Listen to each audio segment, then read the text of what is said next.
Yes, we can see it. Oh, we do.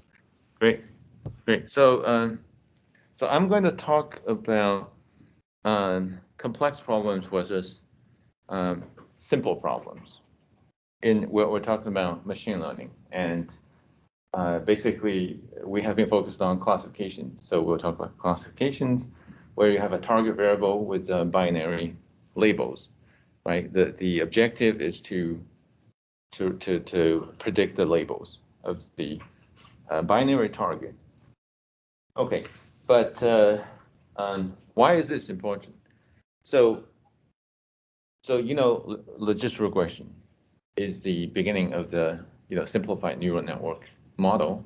It's a single neural model, but it can already solve some straightforward questions. We say logist regression is as well as add-a-line models are suitable for those problems, classification problems, where the target classes are linearly separable.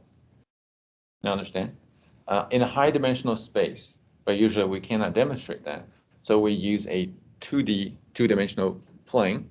We use the two axes to indicate two input variables. We usually will do this, and we have two input features, and we say the classes are linearly separable by using the input variables. If you can reasonably do that as a solution, then this problem is well defined. I mean, logist regression is well defined for this kind of problem. Logist regression is enough to solve this problem. But in many cases, especially in business problems, it's not as simple. By using two input variables, these solid points will go into the hollow points. A white point will go into the dots. So it's clearly not linearly separable. You cannot draw a line hoping that you can separate them clearly. In this kind of situation, you get accuracies close to 50%, which is like random guess. Bless you. It's like random guess. So that's not good. You need better solutions.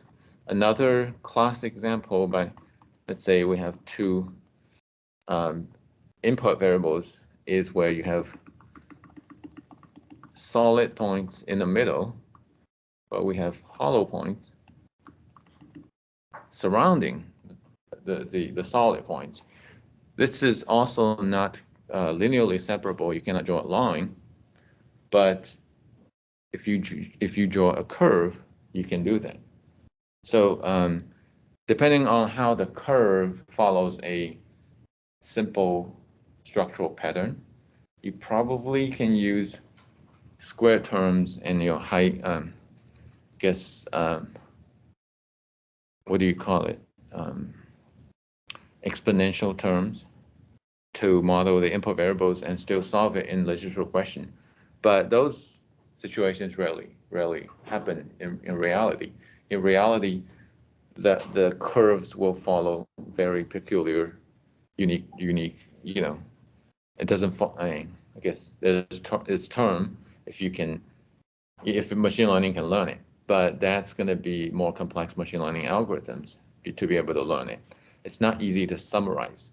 You cannot use a formula to summarize as if it's a mathematical model. So that would be more challenging problems, and that's definitely not linearly separable. That's nonlinear problems. Okay, so that's why you need to be equipped with knowing how to solve complex problems, non-linearly separable, classes by knowing knowing more complex models. Linear logist regression is linearly, it's kind of a linear model, but neural networks. But the question is why neural networks is considered a nonlinear model. So, and that relates to part of one of the homework question. describe how neural networks function non-linearly. If you read a book, you probably, the only way to kind of, answer that question is the activation function is nonlinear. So, you transform the net inputs. Net inputs is linearly calculated, but you go through a sigmoid activation function, and sigmoid is a nonlinear squash, what they call squash function, to nonlinearly transform the net input into an activation value, which helps make a prediction. When you do prediction, it's also a linear cutoff, right? So, yeah, it's more like straightforward cutoff. So it's only the sigmoid function, activation function, or any other activation function is nonlinear. It's only that part. It's clearly nonlinear.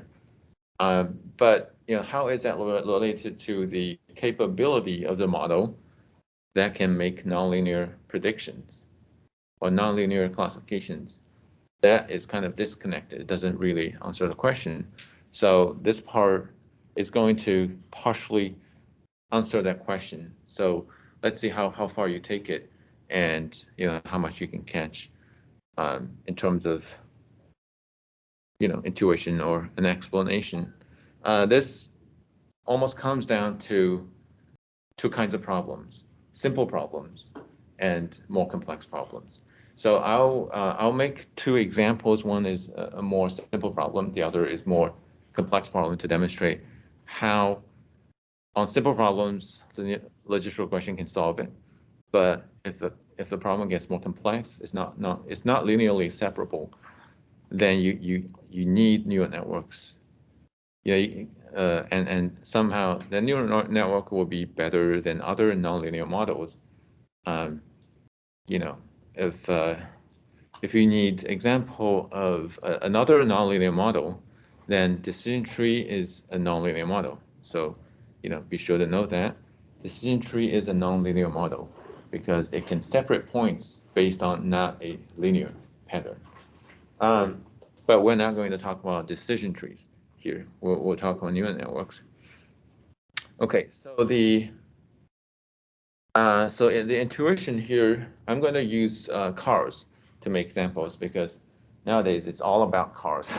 When you look at the news, it's all about cars. And then predictably, I'm going to talk about EVs. And so, understandably. Okay, where's my notes?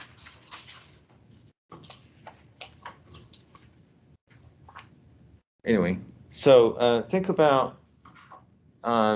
yourself as a potential consumer in a market to buy a vehicle, and you are assessing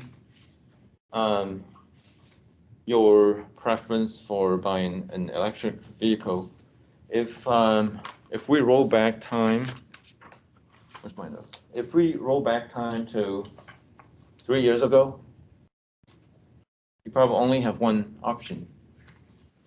Yeah. And anyway, go without it. So, and let's simplify the problem. When you consider whether or not a consumer is going to be a buyer or non-buyer, making a decision of whether or not to buy EV 3 years ago, 2018. Realistically, there's only one option for you, which is going to be Tesla, Model X maybe, or S. Anyway, so we consider them the same product because it's essentially very similar, and it's quite expensive. So let's simplify the problem and consider only two factors are relevant here. One is,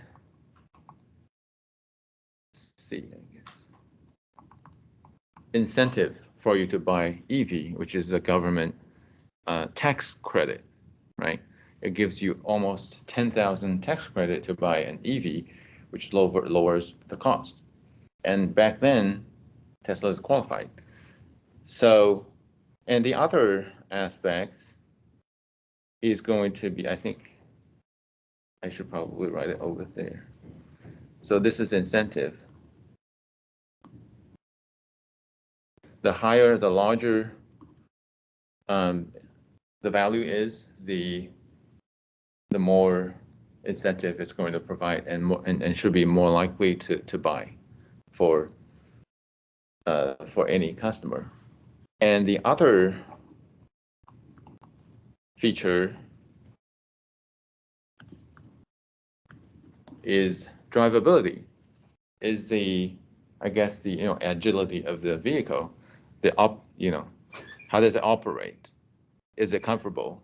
Does it provide the driving, enjoyment, I guess, that aspect. And of course, there are other factors, but those other factors are kind of correlated with a lot of things. Brands, there's a brand effect, but the brand effect almost comes from the fact that this is the only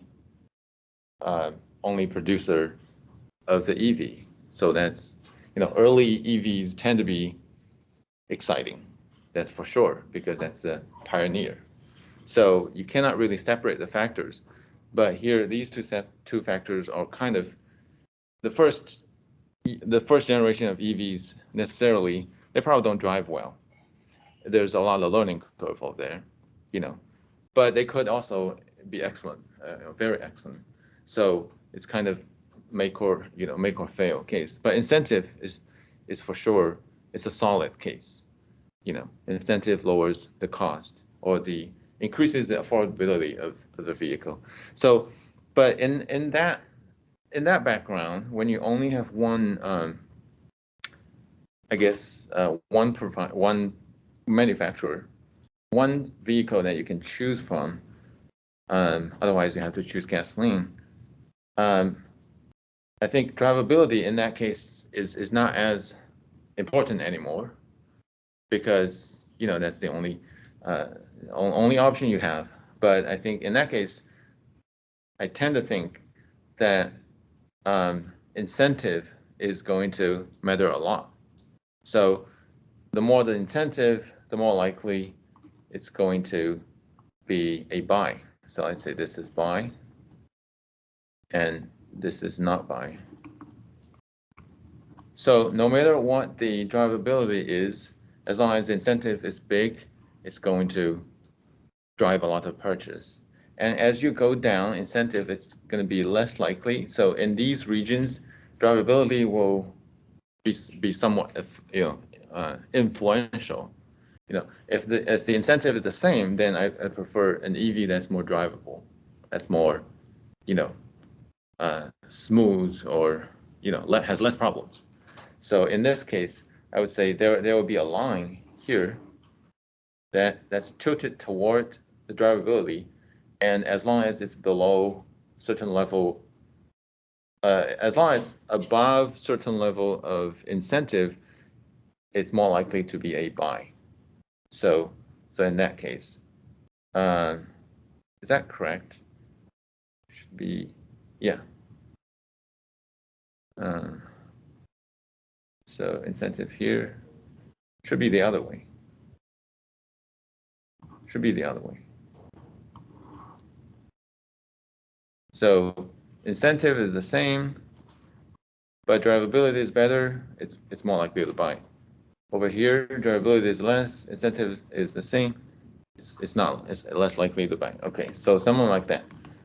So if, and then you collect the data, you find most likely data looks like this. So for this simple problem, it's linearly separable almost, and a logical regression will do a good job based on these two factors if you actually know individual incentives. Incentives are kind of tricky. Every person's situation is different. Depends on how much tax you pay, right? But let's assume that we know that. Okay, so early times, this problem would be simple. So a single neuron can solve that problem. But we fast forward to this year. Now you have much more options to make, right? Do I actually have a slide? Maybe. No. So now you have Ford. Is that Ford or General Motors? So Mach E is General Motors, and you can also buy a pickup truck, and you have more expensive versions. Lucid, I think, right, is another version, and Tesla has multiple versions as well. So in this background, you'll still care about drivability, still care about incentive, but there are many other factors that will come into play. So in that case, let's see how I and so the role that drivability play in your decision making sometimes probably will depend on another factor, which we call, it's somewhat like a interaction effect or moderating effect. But how that is factored in is what else can we be? So maybe brand effect, brand effect. Okay, let's say brand effect. If brand effect, or maybe let's say preference for different types of EVs. There may be two types of EVs. One is more energy, green customers who care more about savings. I mean, conserve the energy and save the environment. So that kind of customer will care more about range, I guess, and efficiency. Okay, right. Efficiency of vehicles are different across the different cars. So if somebody cares much more about environment, then drivability is less of a concern. So in that case, if I care about environment a lot, more drivability kind of becomes a negative factor, because you will always sacrifice the efficiency if you have more drivability. It's like, if I'm an environmentalist, I would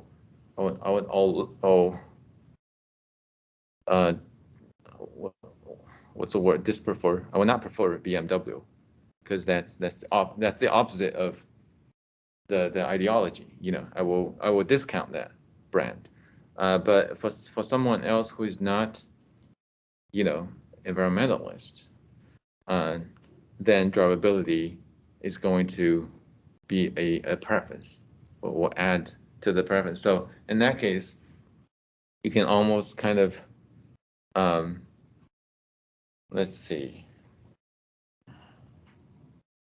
So maybe you can separate a group from here that, depending on, the philosophy here, you probably have these solid points, but these remain to be buy, but that changed to not buy. So in that case, it's not linearly separable, and no matter how you draw the line here, it's going to be pretty bad, the model. And if you draw the line here, it doesn't differentiate different types. So you need at least two lines, and then that two lines are not, it's not continuous. So it's kind of very arbitrary cutoff of the hyperplane to isolate, to separate two kinds of buyers. So in this case, you need a more sophisticated model. But the question is, how does neural network handle nonlinear classifications? That's a key issue. So let's see. So I'm going to talk about how neural network actually work in terms of the mostly the forward prop.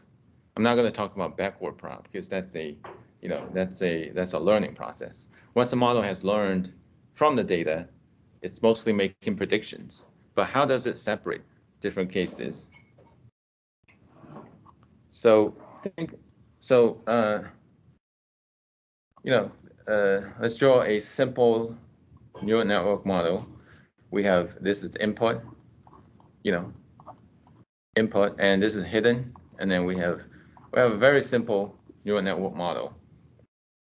And what's really making a difference here is the hidden layer, the two hidden nodes. And if we, for a moment, we don't think about this one, but we need this line, okay? So in this case, it's one hidden neuron, and the output layer is, imagine that's only making a cutoff threshold to make a prediction. So essentially, we have one logistic regression model here. We'll have one hidden neuron, one hidden layer. That's a logistic regression. So what does this logistic regression do? It will make a linear prediction.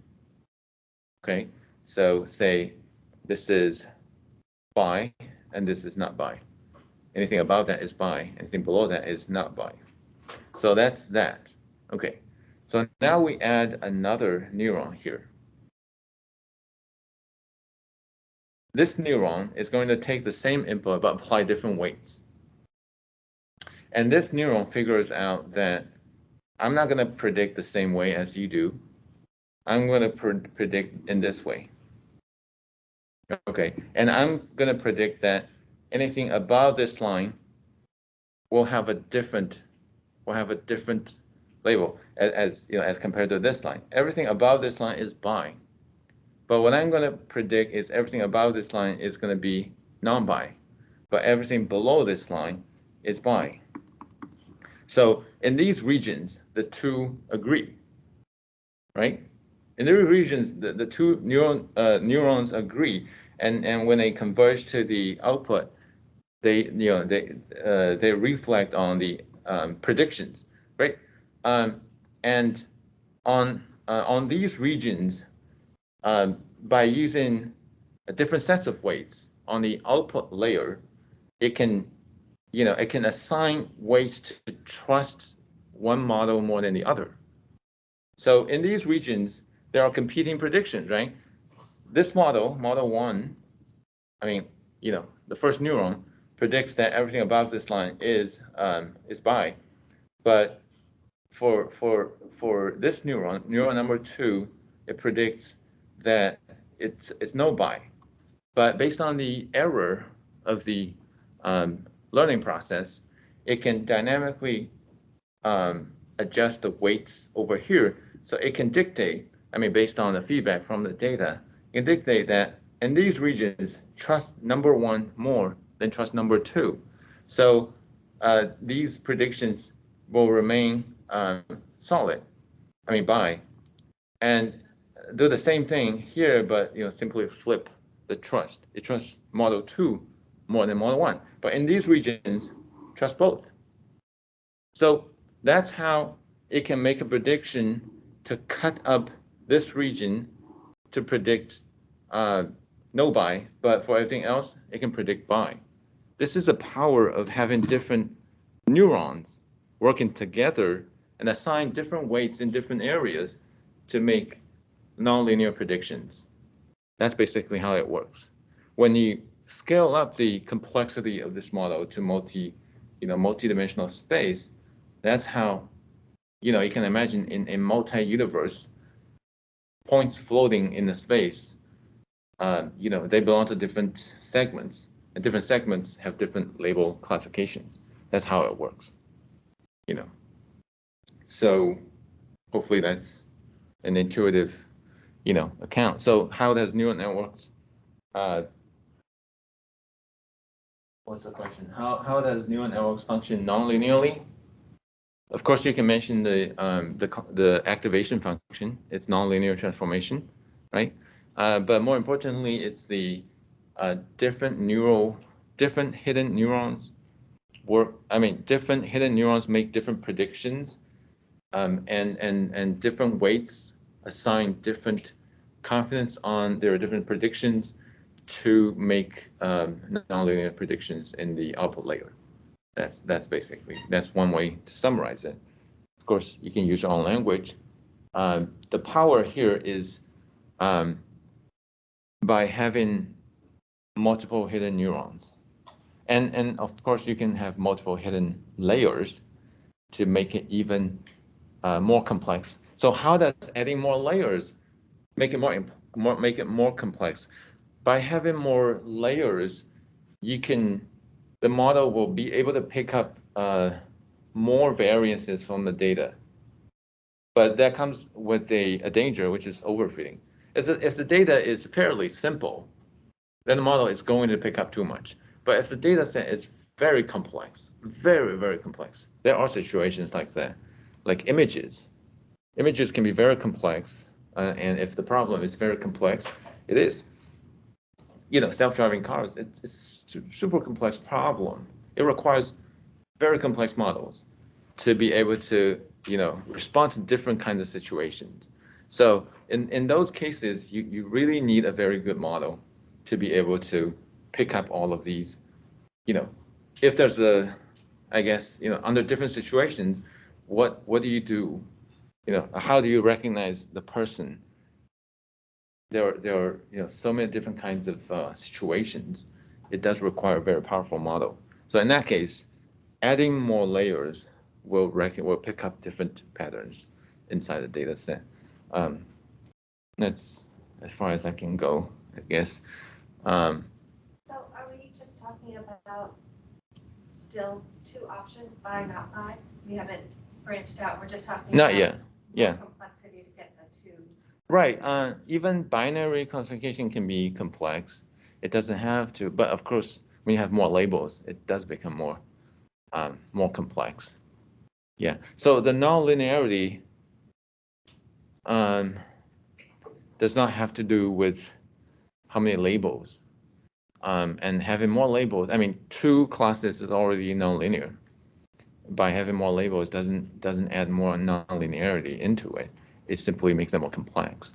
The nonlinearity aspect of the design of the model is by having multiple neurons making different predictions, and then you have a weighted sum of their predictions together.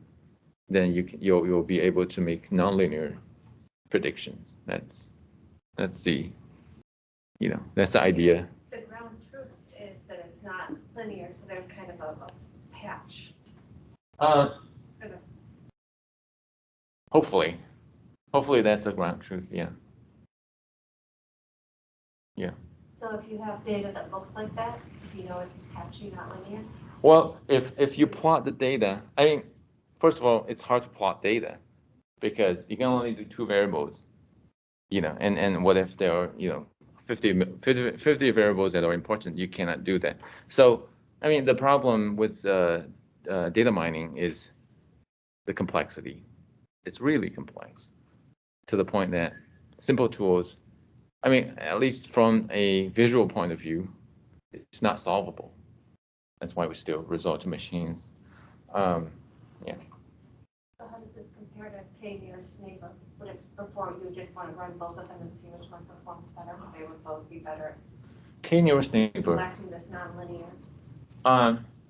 So the trouble with models such as K-nearest neighbor and linear regression is that when you assign a weight to a variable, similar thing. When you assign a weight to, and K-nearest neighbor is even more, it's more coarse. Linear regression, you can assign different weights to different inputs, but the problem is the pattern of one variable, the pattern that the one variable exert to the entire data set could change. But linear regression assumes the pattern remains the same throughout for this variable. So that's how the model is not able to adapt into different regions to adapt the weights. Linear regression cannot do that, but neural network can do that. That's essentially neural networks increase the dimension by so much, so that it can arbitrarily change any time the weights of this variable, right? By having different regression models. In any model, the weight is independent from the other model. So that's how you can dynamically change a lot. Hope that's a good example. Yeah. Okay, so let's not spend too much time over here. Yeah, go ahead. Database that a lot of missing values. Well, missing value, you have to deal with it.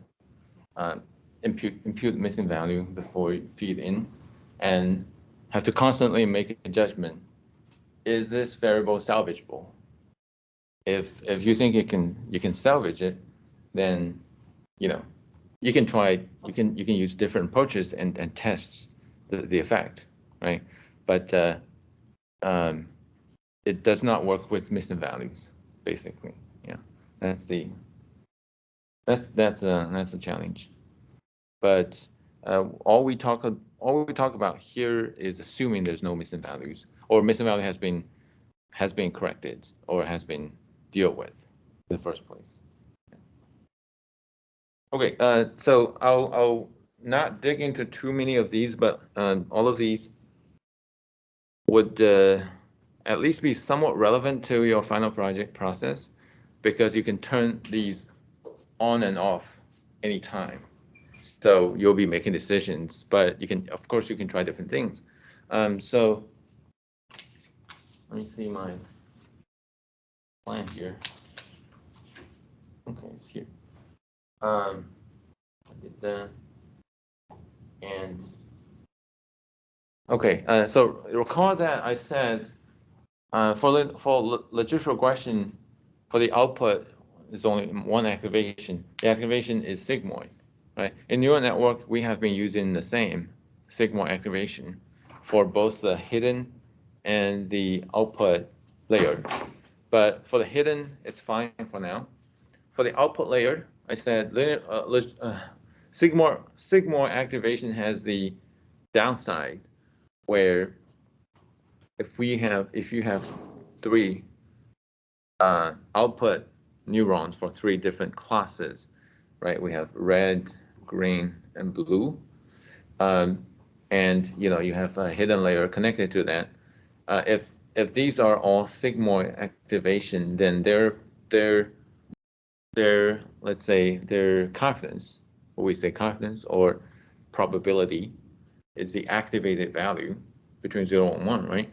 That is what we say, that's the predicted, that's sort of the simulated probability of predicting this label.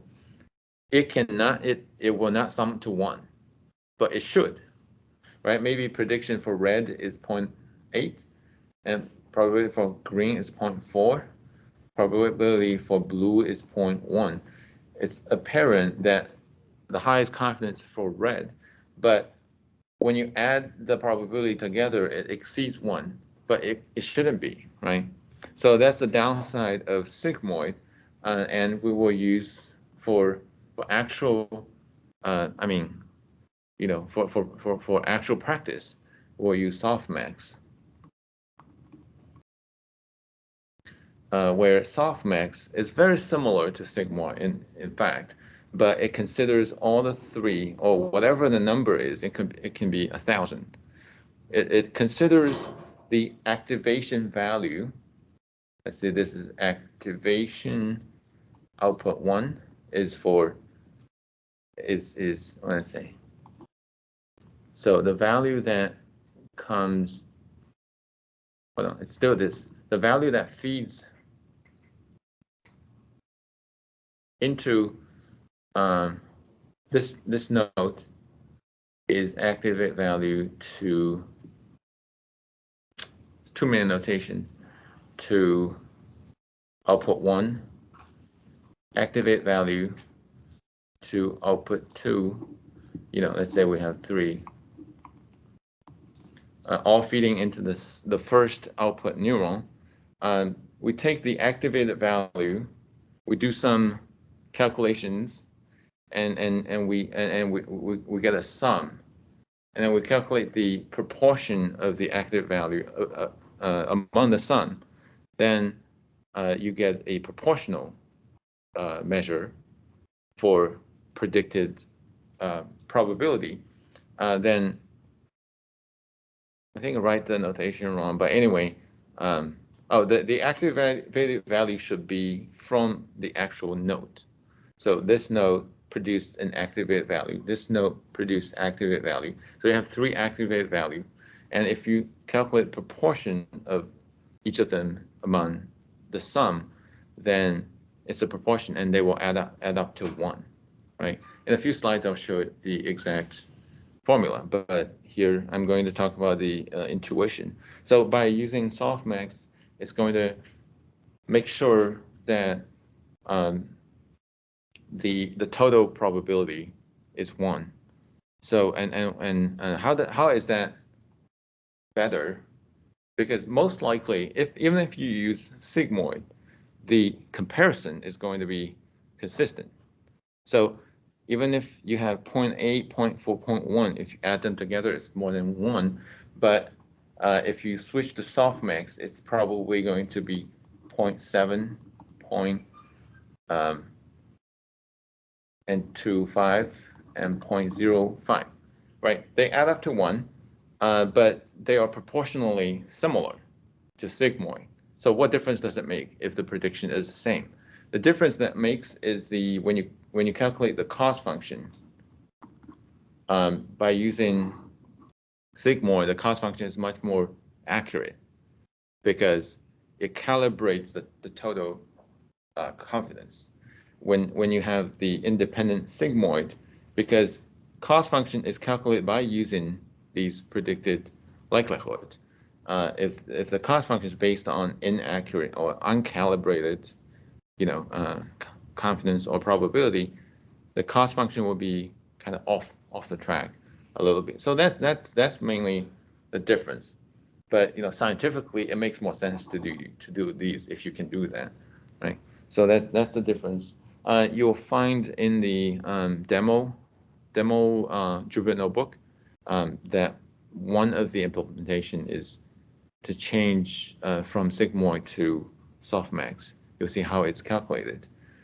So that's that. Talk about a few over there, and then I'm going to mostly talk about this for the next topic. Installing TensorFlow, and you'll be doing that because for the final project, you should not use the neural networks that you have trained for the homeworks, for the exam or for the homework, even for neural networks. So you will train a neural network or two, 1 or 2 maybe, but that's a basic version. You will train neural networks from scratch to solve the problem in homework 3. And that's considered a dumb approach, but for learning purposes, it's a very good because it open up the black box, what's going on inside. But to solve real problems, especially when the problem is tough, the final project is not as straightforward. I should say there's some surprises there, but I'll let you know. To solve that problem, you need a lot of experimentation.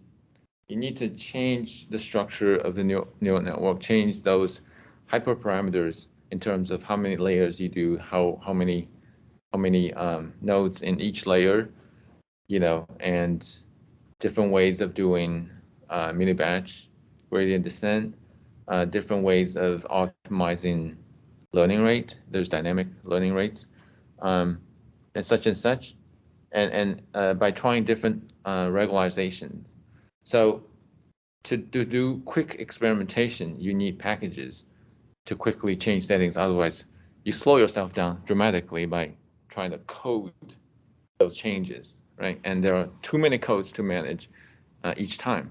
That's why, whereas, using TensorFlow, you can train a different flavor of a model by using 5 lines. If you try to code it from scratch, you probably have 150 lines to change that, and you need to be sure to change the right place, and you want to make sure you didn't have any bugs or anything like that. That's going to be a nightmare. Certainly for a course, it's not manageable. So that's why. Those features dynamically at once, or? Well, for better experimentation, you want to change strategically, such as Can they all you be try changed to. dynamically? Can you change? Yes. You can dictate whatever you want, So but this time I'm going to do mini Yeah. dynamic. Yeah. This time. but it's better to change only a few things every time to for the learning purposes. So I'm going to talk a little bit about that. And then this I'll touch on that. This later. Okay, so neural networks package. The most popular two options are TensorFlow. All these are with Python. It's not other languages. TensorFlow with Keras is the most popular. Google developed it. PyTorch is another flavor. It's not easy to move from one to the other. There's learning curve. Even though they are using Python, it's kind of ridiculous. How can there be learning curve if they're using the same language? It's mostly the IDE is different. The programming language, PyTorch has its own overhead. You cannot simply import and use it. But TensorFlow is import and use it. That's straightforward. That's easier to use. But I would say PyTorch is among more professional developers. They use that because it's a learning curve. Once you overcome the learning curve, it's the same. Scikit-learn provides some, I guess, vanilla neural networks, which is less customizable, less capable if you really run it against big data set. But for smaller data sets, you can train different models there. We'll use Keras. So and to install that, you have some resources. Download this Drupal notebook, slides demo for more materials. The slides demo without more materials, they are for homework purposes, as well as some extensions like L2 regularization, mini batch. You can still program them from scratch, those aspects, but it will slow you down. I will not test. Homework 3 doesn't test anything beyond the basic neural network model. It doesn't test you on regularization, doesn't test you on mini batch, doesn't test you alternative activation such as Softmax. It doesn't test that. Does it? Hopefully not. Anyway, I don't think it does. But provide those codes if you want to learn, right? It's still good to learn because, in interview questions is definitely going to ask you, regularization, how do you do? What's the, you need to change a few things. Backprop is going to be changed. Forward prop will be changed as well because activation functions are different, but backprop is going to be trickier because you will need to change the formula for gradient. When a gradient function is different, it's kind of, tricky. But if you know the background knowledge, it's simply following the instructions. The more materials will demonstrate how to install. It's basically 2 lines to install TensorFlow, but the installation process takes probably 15 minutes. It's much longer.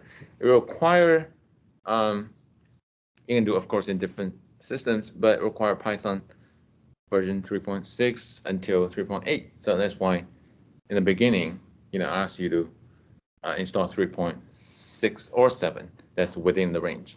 It has to be 64-bit Python installation only. To install this, better do it in command prompt, not inside the Jupyter. You can still do that, but sometimes you cannot use it right after installing. You better do it before you launch Jupyter Notebook, and after you install these successfully, then launch Jupyter Notebook, then you can use it. TensorFlow is the short. Well, we typically use TF as a short for TensorFlow. Okay, so let me show the code for say the prototype model here. Let's say that's the structure. That's definition of the network. We only have one hidden layer. A few dimension related factors. We have 24 input features. That's the width of the input X data. D is the number of neurons in the hidden layer. T is the number of neurons in the output layer. We have binary classification, so that's why T is 2. N is the number of training examples. We have 6,000 training for that particular data set that's used in the demo. Gradient descent. Right, for this basic model, we will not use regularization, no validation set, stick with sigmoid activation throughout. So that's almost very similar to the from scratch version. Only difference is in TensorFlow, you cannot even do the gradient descent on the whole data set. That's what we did. We use the whole data set, we calculate gradient and update the weight. So that's gradient descent on the whole data set. That's not a good idea. And I mean, in practice, and TensorFlow doesn't even implement it. So the basic version is called stochastic gradient descent, where it calculates and updates weights by processing each training example at once. So one epoch will run 6,000 times it will update weights for 6,000 times. That's what gradient descent is.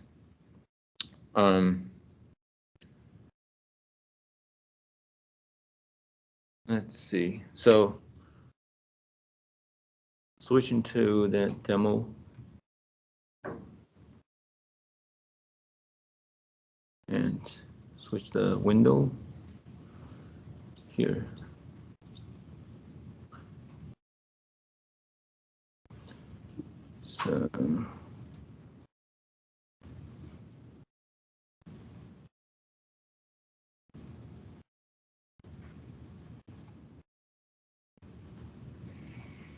So so that's the from scratch implementation from scratch.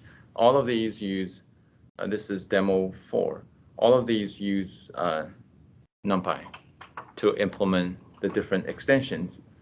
But the extended materials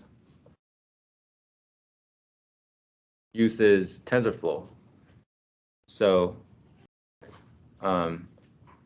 you import TensorFlow is below there. You import TensorFlow, and from TensorFlow you import Keras. Keras is part of TensorFlow, although it also has a separate package. So I mean, I think they provide the same capability, but the syntax varies slightly. So if you do tf.keras, that's going to be part of TensorFlow. If you do Keras directly, then that's Keras on the side. And they have a documentation page for TensorFlow, and one section is Keras. They also have documentation page for Keras directly, and the syntax is slightly different. So pick one. I think I pick TensorFlow here. So everything comes from TensorFlow here. The examples. Same, reading data, creating flag Y, and define a few key metrics, and mini batch is to define the size of each mini batch. I'll talk about mini batch in a second, but you decide how many examples to include in each gradient descent process. So this is 2 to the power of 5, which is 32. It's a typical number to choose. It's typically between 2 to the power of, but I mean, depending on your resource, I'll talk more. But that's a typical number: 32, 64, 128, or 256. A typical number. So now you're ready to, data is ready. You're ready to define the model. So this time you don't have to initialize the model because they will do it for you, right? So that step is skipped. By using TensorFlow, you define a model, and then in one line, and then you can print out the summary. You have one hidden layer with 7 hidden nodes, and one output layer with 2. And by default, well, specify activation as sigmoid and output as sigmoid as well. It needs compilation, which is to initialize, basically. I think you need an optimizer, SGD, stochastic gradient descent, the basic version. The loss, you define loss, use this. This means the same thing that we used, binary cross entropy, which is basically log likelihood of binary classifications. And metrics will record accuracy. So when you fit the model to the data set, you define how many epochs. The epochs is defined as 200 maybe here. So it will keep running. After every epoch, it prints out the loss on the training set and accuracy on the training set. If you have a validation set defined here, it will also print the validation accuracy and performance. Here we don't have it. So after 200 epochs, this is typo, and then the model is trained. Then you can use that model to make predictions. You don't have to deal with forward prob, backward prob, gradients, all of that. That's simpler. Nice thing about using packages is, such as it's not necessary to hand code, to manually code for the mini batch process, where you have to randomize the data set and take a batch from the bigger data set for every mini batch. So you don't have to code that process. In this document, you can see how that process is done. I'll talk a few as well, but basically to do mini batch gradient descent, you need 2 for loops. Earlier, you only have 1 for loop, the learning process, right? And now you need a nested for loop inside the outer for loop, right? So that's more complex. Using packages, you don't have that. You don't have to do that. And of course, regularization, you don't have to program for that, and all of those. You can also use more advanced optimization. There's more computing related features that these packages provide, such as things like, other models will use it down a few lines, a few implementations down. Those are dynamic learning rate. You should adapt learning rate across epochs. When you first begins the learning process, you need bigger learning rate for more adjustments. When you are closer to the optimal solution, but still not there yet, you need your learning rate to be smaller to do micro adjustments. So, but how can you do that? You require an algorithm to manage, dynamically. So you have those options here by using packages. From scratch, it's not the ideal situation to program those. And one nice feature here is when you define a model and you start training the model, let's say you train it for 10 epochs, and you look at the graph, there's more training to be done. You need 10 more epochs. From scratch, you have to start from beginning. Here, you can keep training. It stores the results in the middle, not in the middle. I mean, anytime is a stopping point. Anytime you can keep going, it will build on the current weights. So you don't have to start over completely. So that's a very nice feature. And other features, you can save the weights in the middle. Of course, you can do that from scratch. But again, and you can choose different activation functions very easily just by when you define a model, you define a different activation function. So, a lot to learn, of course, a lot of options, but provides, flexibility. This is one resource. Do I have a video for this? I don't recall, but I have a video for these, like how to implement regularization, how to implement mini batch, how to implement alternative activation functions from scratch. I have YouTube videos for that, and it should be on YouTube. I mean, should be on Blackboard. Okay, how much time? An hour. Any questions about TensorFlow? So at this point, encourage you to install TensorFlow so that if you have trouble, you can catch the trouble early on and deal with it when you are not really going to use it anytime soon. But once you go into project stage, you probably don't have much time left, maybe 2 weeks. But if you have issues with TensorFlow, then probably take you a week to deal with TensorFlow and slows down your project. So install the TensorFlow now and do a few test codes, but not really, start to do the project. Make sure the environment is ready. Then by the time you are ready to do the project, you can get started. Okay. Okay, so let's do some bonus points. Not excited? All right. Well, I'll just do it anyway. And I mean,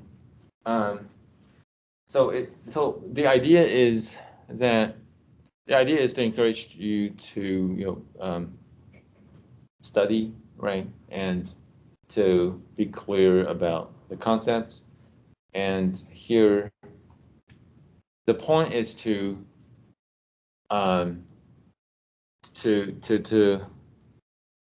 make you be familiar with the process, the learning process, right? So we went from linear regression or logistic regression to neural networks. The complexity of the model increased. So that's what I'm going to encourage you to spend time and be clear on these. So the question is going to be related to that. A two-part question. I'm just going to say all of them. The first part will be easier. The second part will be harder. You can look up, but I mean it's not going to be on Google, but probably in your notes. So it has to do with the structure of the neural network model. So let's say when we define a model,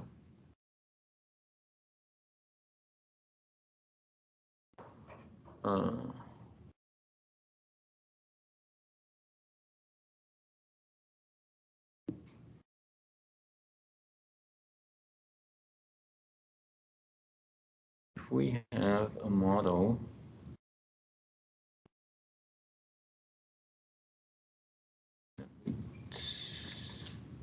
okay, we're just going to use this. So let's say if this is 15, This is 12. And this is 2. When they use that structure. So given this neural network, what are the parameters or what are the coefficients objects? Can you name them clearly? There are 4 of them. That's a hint. If you say their names correctly, there are 4 different names to describe them. And a follow-up question would be, what will be the dimensions of each of those objects? Like how many rows and how many columns? You know, I went through those at least 2 times at least, right? In the previous weeks. I know it's not easy to follow, but if you spent time, if you tried, it's really possible to know what's going on here. You know, but you know, at least try. There's not going to be any penalty. There's going to be reward, but you know, let's try. So the 2 parts of the question, I'm going to ask 2 different students because they're different. I mean, they're not as similarly complex.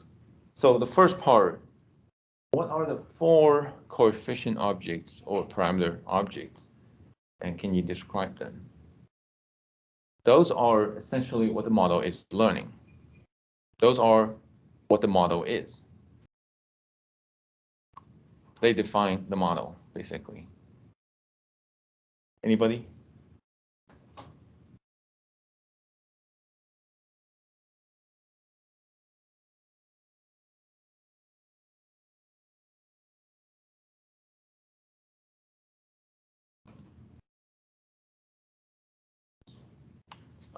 For this model, as defined by having those dimensions, can you name or describe the 4 coefficient objects? Basically matrix. So coefficient objects that this model is learning by going through that learning process.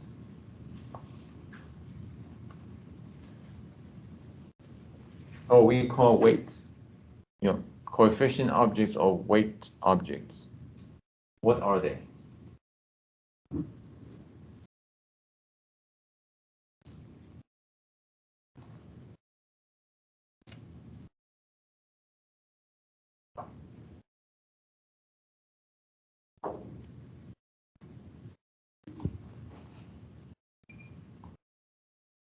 Virtual students?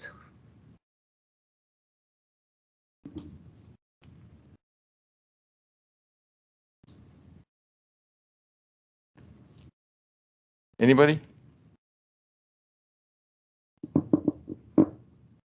Give it some try. Megan?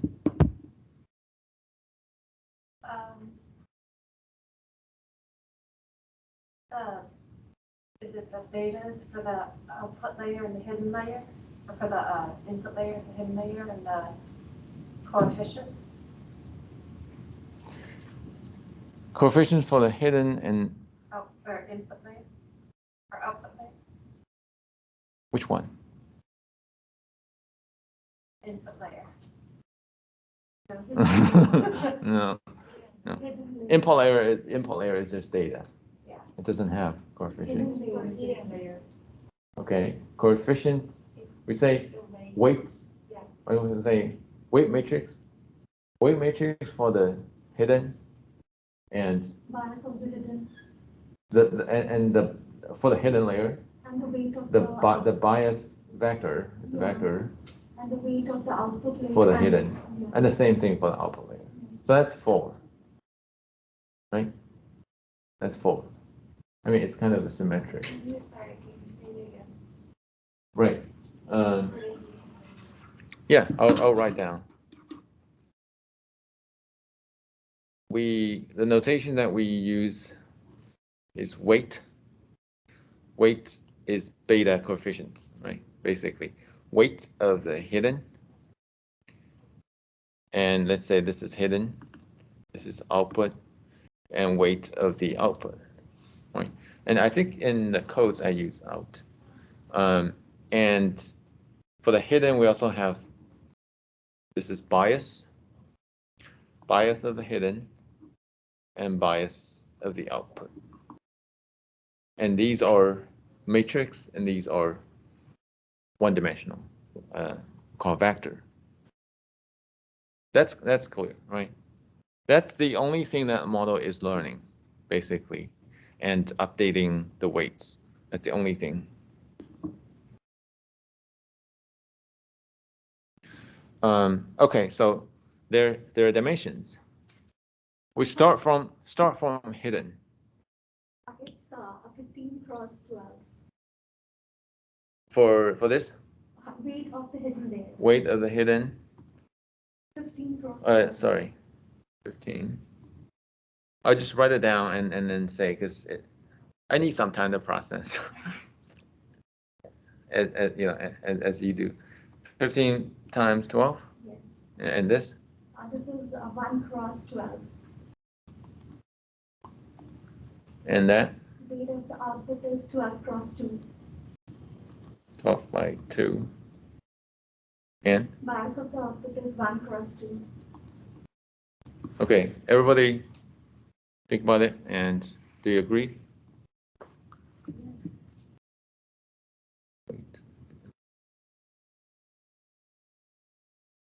Yeah, I think so.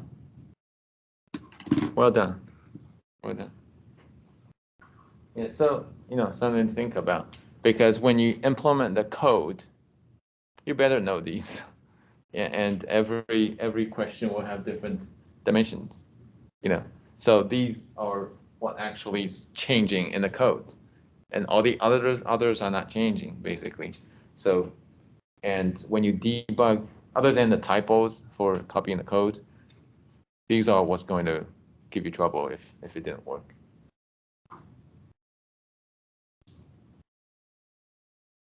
Right.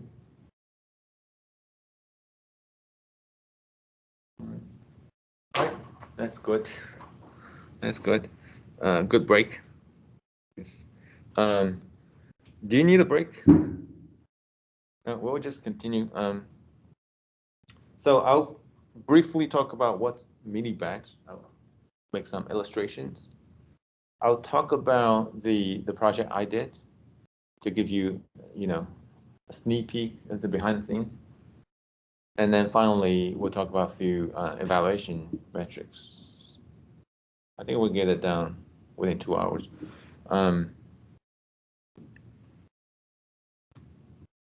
Okay.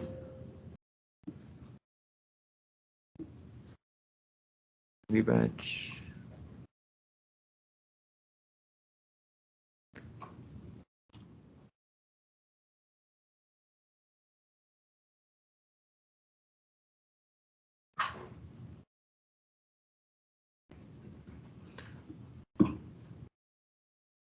Okay, so mini batch.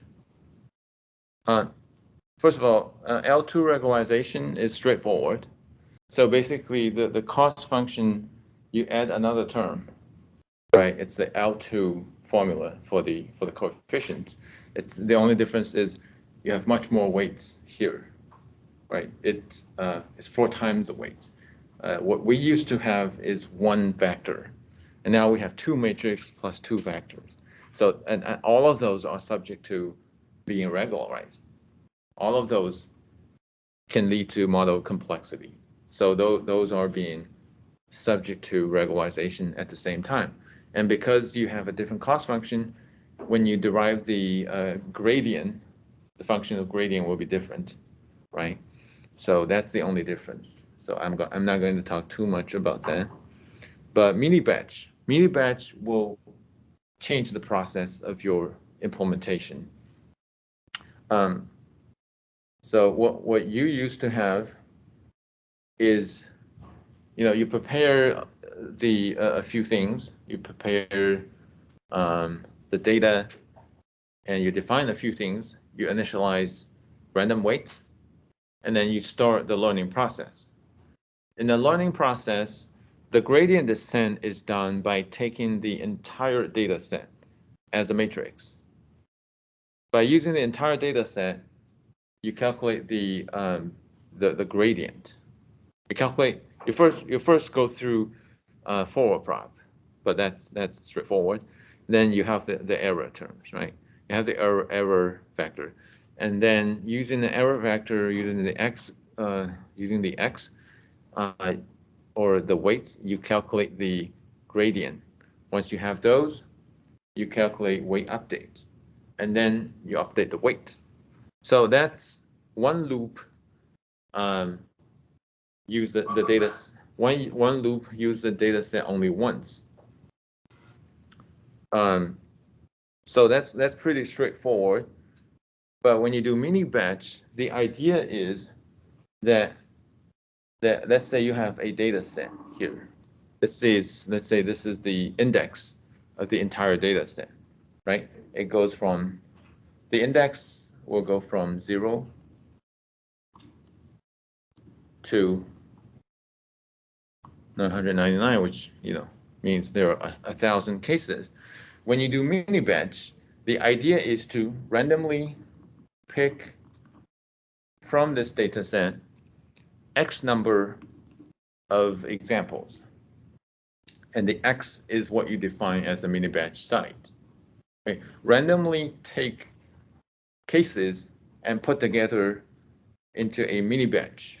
The size is X. Mini batch. Okay, so then you use this mini batch instead of the entire data set to go through a gradient descent process and update the weight. So then by the end of this mini batch, the weights have already been updated for once. So then you move on to the next mini batch. Again, it's an X, but you are not going to reuse these data points. It's already used. So you will take the next batch all the way until, all the way until you exhaust all the examples in the training set. So if you have 1,000 cases, but your mini batch is 10, then you go through 100 iterations of mini batch gradient descent, and the weights update will go through 100 times by the end of the process. And the entire process I've described is only one epoch. So that's the difference between one epoch without mini batch gradient descent and one epoch with mini batch gradient descent. There has been a lot of weight updates in mini batch gradient descent within even one epoch, right? The weights have been updated for 100 times. So you would think, it's more efficient, of course, right? The learning is faster by using mini batch.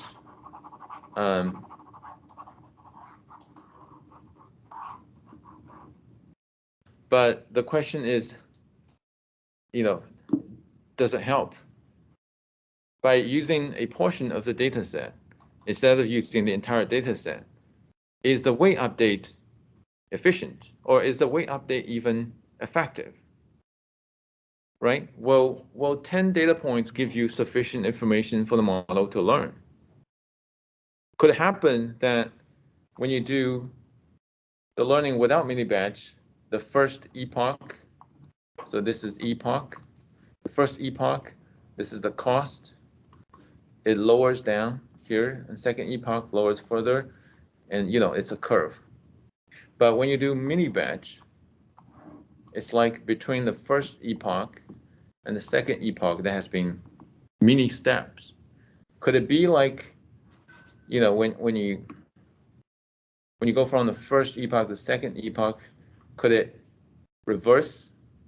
Could it go wrong if you use only a mini batch of the data point? That's legitimate question. But the fact that the design takes randomly a subset of the data from the original data set, it's going to more or less be moving in the direction that the model should move. So what's actually going to happen is that it goes through 100 iterations of improvement. Some of them will go back, but more likely they move toward the direction that it should. And it may reverse back a little bit, but then overall, it's going to have a better improvement by the end of the epoch by using mini-batch gradient descent. And another good thing is it's more efficient. By processing only a subset of the data point, it uses less memory, the computation is faster, it requires less of a CPU power. But when you operate on a giant data set, the data set can be huge. It can even stall the computer. It may not even be feasible to go forward. So that's really the beauty of that. So when you industrialize the model on enterprise scale, mini-batch is basically the go-to solution. There's no other way around. So that's intuition, right? And when you compare the implementation, the difference is quite big. That's the difference. Here, you do one forward prop, you do one back prop, you calculate the cost, save the performance, then move on to the second epoch. But for mini-batch, you first have to shuffle the data set first. In every epoch, you have to reshuffle the data set. So it's kind of a very, a different process. You don't actually shuffle the data set. The data set remains the same, but you assign a temporary indexer, and you shuffle the indexer, without messing up with the data set. You don't mess up with the data set, but you assign a different indexer every time and shuffle that, and then that will guarantee that you have a random, selection process every time.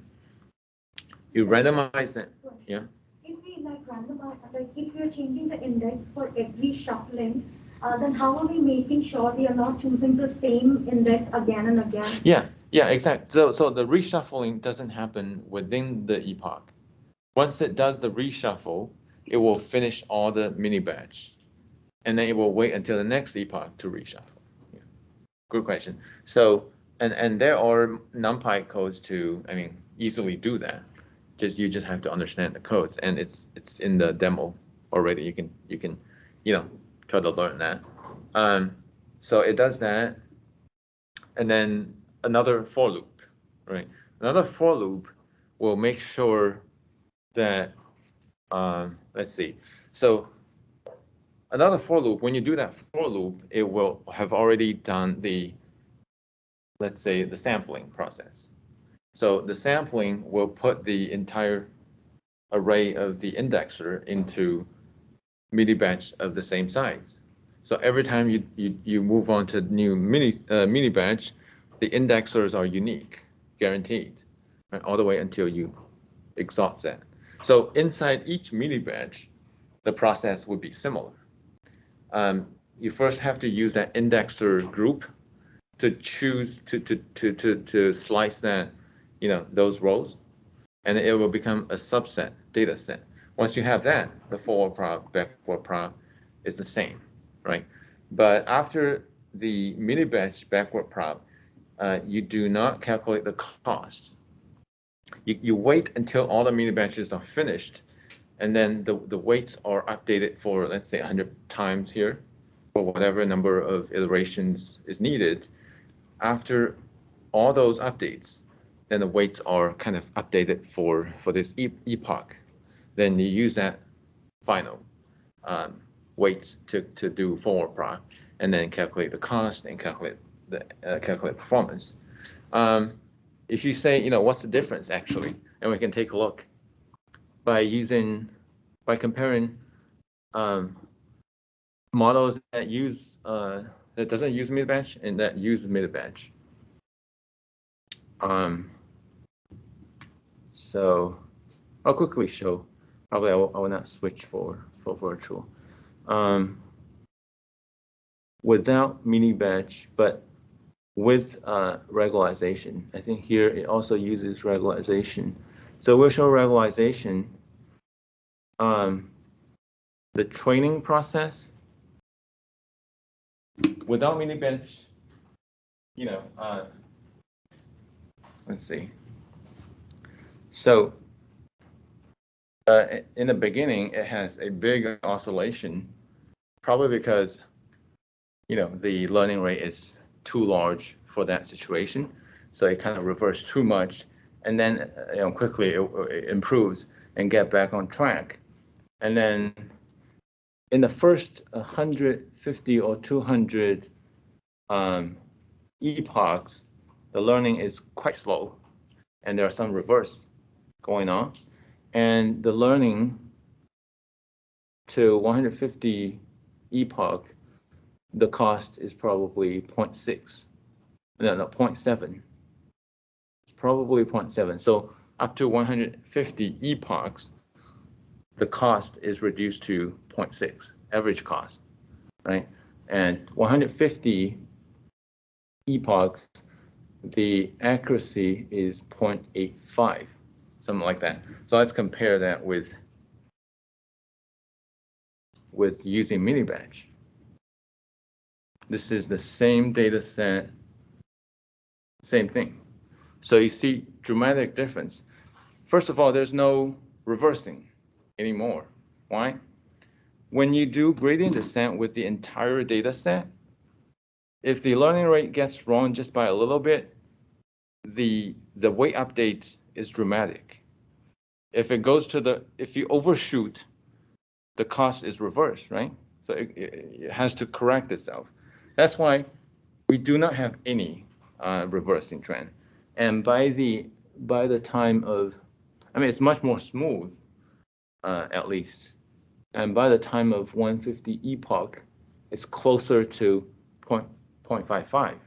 What used to be is 0.6 something. So the same amount of epochs, the learning is more efficient. Of course, there has been more updates, right, because of the iterations. It probably takes a little bit more time, but I think it's worth it, right? Because considering that the overall training time is maybe 120 seconds or something like that. So it's not dramatic waste of time, but more efficiency. And by the time of 150 epochs, the accuracy is 0.9 instead of 0.8 previously. So the learning is more efficient, for sure.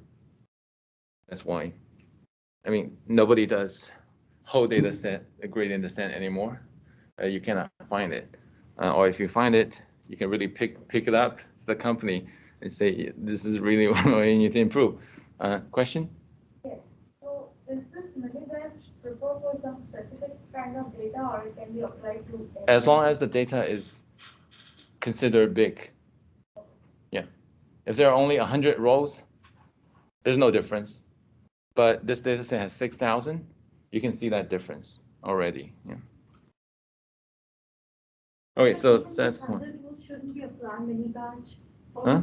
Even with 100 rows, shouldn't be applied mini batch because of better cost function reduction and better accuracy? You mean regardless of? Yeah. Of what? Regardless of the data size, even if it's small. Yeah, well,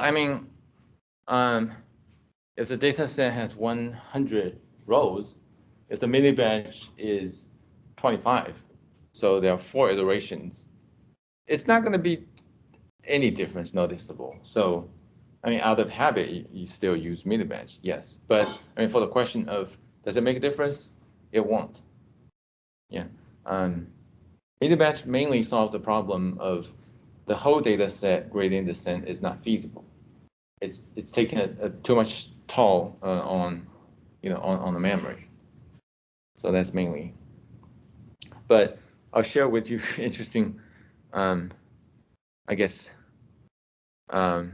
unfoldings in my project. Validation curve. That's where I talk about my project. So back to the slides.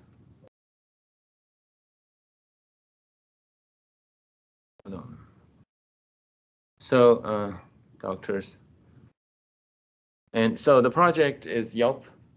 So we analyze the some impact on Yelp based on design changes.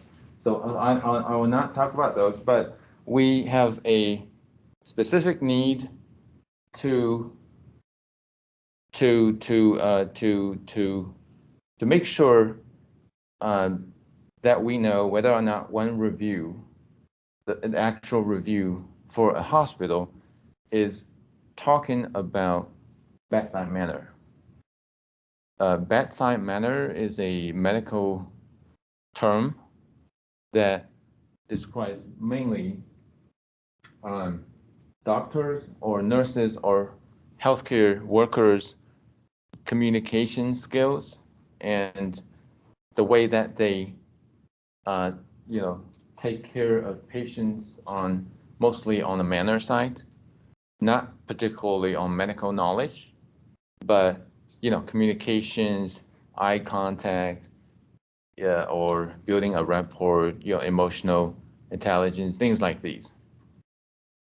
Of course, some doctors are good at that, some others are not.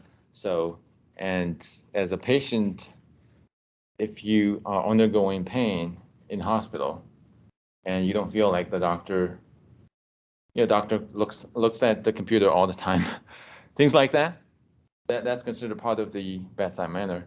The doctor ignores you. You don't feel good, so you probably, complain about the doctor on Yelp or on Google. I hate doctors. I'm happy to see you too. So a real Yelp review, I hide some of the things, but basically,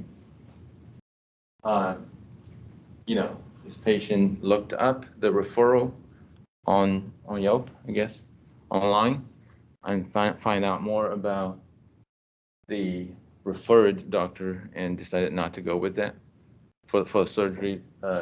So that means these reviews affect patients' decisions in terms of which doctor to see. So my goal was to develop a machine learning model to classify whether or not the review is complaining or at least partially complaining about bedside manner.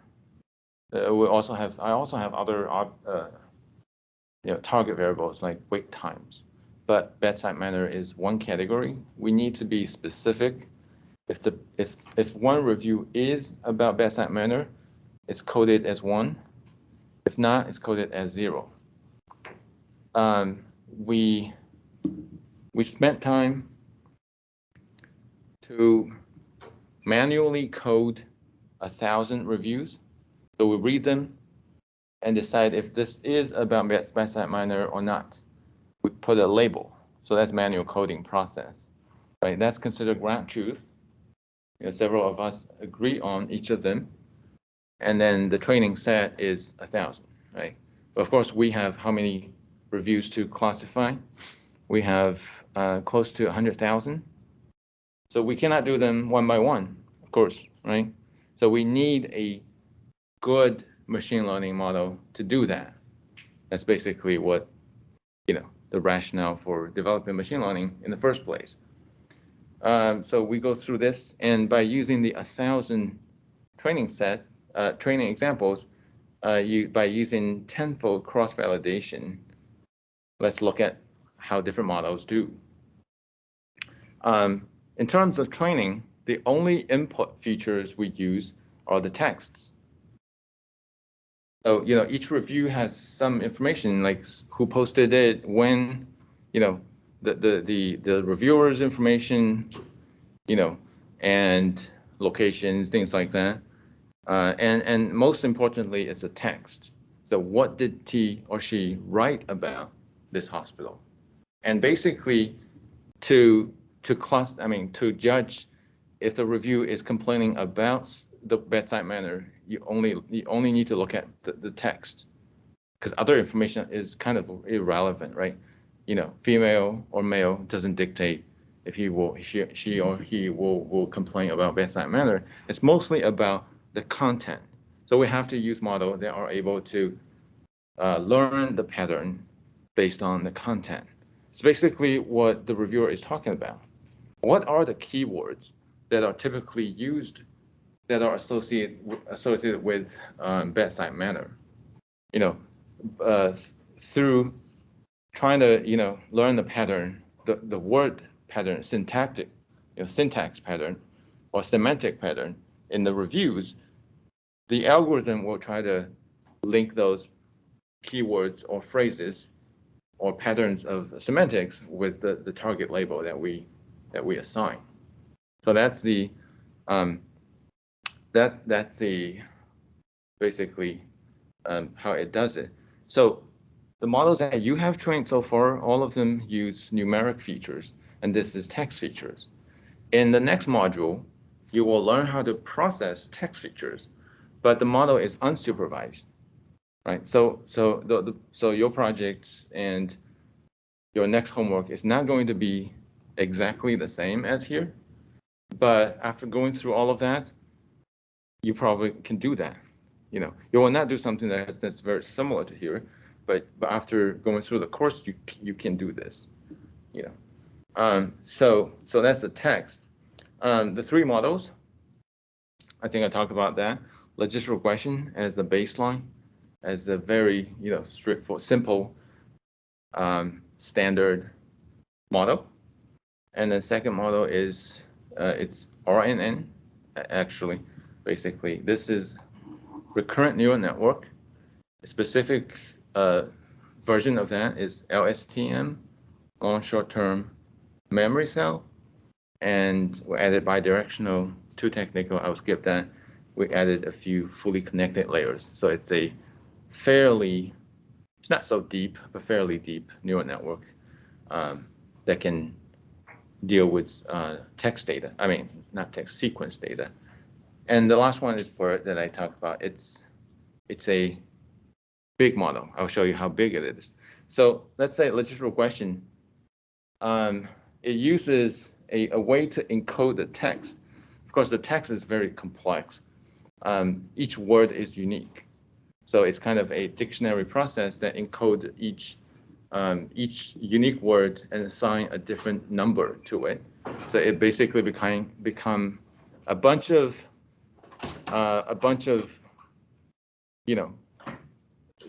it's like one giant categorical variable. And so you have a bunch of flag variables to indicate which word each one is.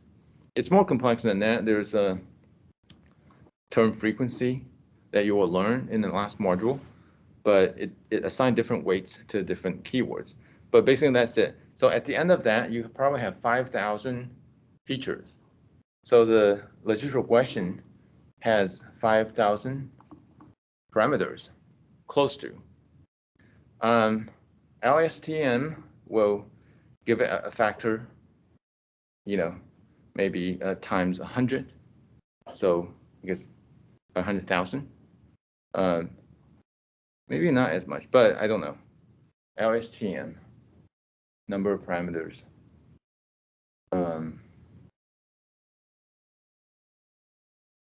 Maybe not as much, maybe 10 times, 50,000 parameters. But BERT, how many parameters? So this is actually not here. So this is the Jupyter notebook that I used, that I run on a different desktop. The desktop has GPUs, so I have to use GPU, otherwise it just doesn't run. No resources. On my laptop and on that computer without using GPU, no resources, has to use GPU. It has 16 G of memory, state-of-the-art CPU, doesn't work. So has to use GPU. And only one GPU can do it. So after processing the data itself is quite complex. Have to convert it to TensorFlow data set in order to do that. But after all the processing, let's take a look at the model preparation. Has 12 layers of, it's called transformer, 12 layers. And take a look at the number of parameters here.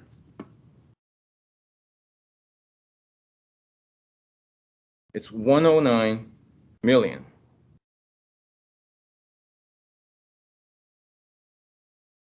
It's 109 million. You know, so it's a huge model, to say the least. And you cannot possibly train it locally, and you don't have that kind of data as well. So it's pre-trained by a research team, shared openly. Original model is developed by Google, but other teams also worked on it and shared on as one of the package. So the concept is pre-training and fine-tuning. The model is pre-trained by using terabytes of text data. They actually use Wikipedia, a big Wikipedia repository, and another collection of book, I guess. I don't know, literature, maybe. So the model understands the basic syntax of language. And then I download the model with the weights already pre-trained. But the model doesn't know how to solve this problem, right? So I start training the model with my only 1,000 data points. I train the model with my assigned data points and update the weights based on the weights that already saved. And it delivers fascinating results. In terms of validation curve, what it does is, I use tenfold cross-validation, right? If you know the entire data set, we will do 10 iterations. Each iteration randomly pick 90% of the data points as training set and reserve the other 10% as the validation set. And then do the training on the bigger set and do the validation on the smaller set, record the results, and then reshuffle and do 10 times the same process, right? So, and because the pattern is the same, I only show 5, but we did 10. Training is a bigger one, validation is a smaller one. Calculate the accuracy, there are different metrics, but on the accuracy, if you see the trend on the training set, it's monotonically improving, and after only 6 epochs, it gets to almost perfect, right? So it's almost surely it's overfitting. If you take a look at the accuracy on the validation set, which is here, it goes up very quickly, but it goes down. And here goes up, sometimes goes down a little bit, but goes up, jump, and then goes down. So that's a pattern. If you put them into graph, it's like this. The blue light is the training set. You can see clearly blue light goes up throughout each data set. So after 5 or 6 epochs, it goes to 1. After 6, almost 1, almost 1. And this not nearly, it depends on the random factors, but that one goes to 1. But if you look at the brown, the green, the shape is somewhat different, but always go up and then tend to go down. When it goes down and when the 2 lines are far from each other, there are variance, which means there is overfitting over there. And every model, the peak over the validation set is somewhat different. This one is 4th epoch, that one 3rd. This one is even the 1st, but it's always in the middle. So you only need 6 epochs to train this model. And how can you decide how many you need? I only find about that after you train the model. If you train, 500 and the 2 lines go like this, this is accuracy. If you look at the cost, it's a different trend, right? Cost. If this is the training, and you look at the validation, it goes like that, then the best one is here, right? You pick the peak of the validation set. So how many do we need to train? You have to train a few to find out. You know, that's different for each problem. For this problem, because the model is so powerful, only need 5 epochs to be overfitting. You know, that's the reality. Comparison of the BERT with the benchmark accuracy, BERT 92% across the tenfold cross validation. Logical regression 86, not too bad. Neural network worse. AUC, BERT 91, logical regression 0.85. Recall is what we're going to talk about. Recall 95%, very good. F1 score 0.93, consistently beating all the other models. So, and that's understandable. The model is so powerful. So this is the process that you use the package to train neural networks and try to optimize, and also compare to benchmark models. That would be a similar process you will go through in the project. Yeah. Any questions?